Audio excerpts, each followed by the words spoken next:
ก็เจอถึงปอตั้งแม่แลพี่น้องเก่า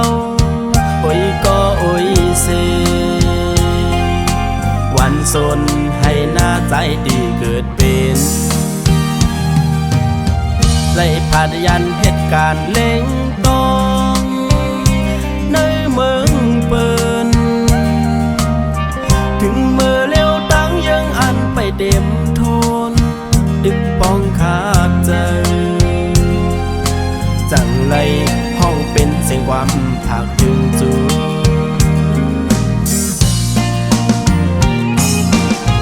เลยยินข่าวมาเมืองใต้สุกยุงนาแค้นเจออำลีเป็นตั้งตุกที่ไม่จอมแทงมือเลยเมืองใต้ตีเลยกาเนีย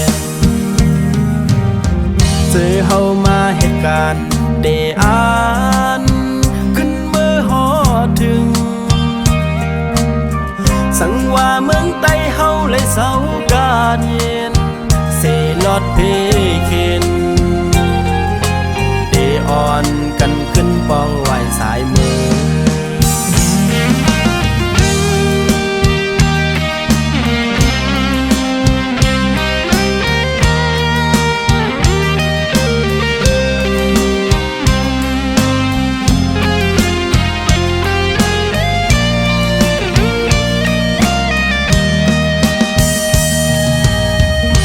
พาดยันวันเกิดเมืองนอน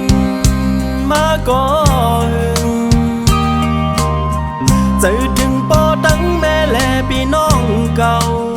โอ้ยก็โอ้ยเซวันสนให้หน้าใจดีเกิดเป็น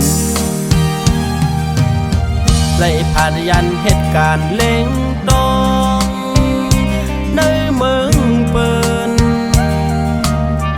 ถึงเมื่อเลี้ยวตั้งยังอันไปเต็มทนดึกป้องขาดใจจังไรห้องเป็นเสียงความผักถึงจู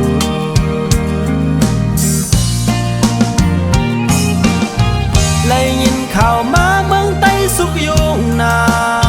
แค้นเจออำลี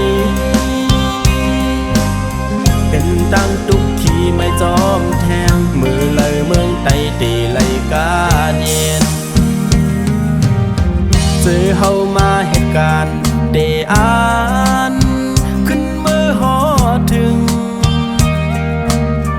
สังว่าเมืองใต้เฮาเลยเศร้ากาเนียนเสลอดเพ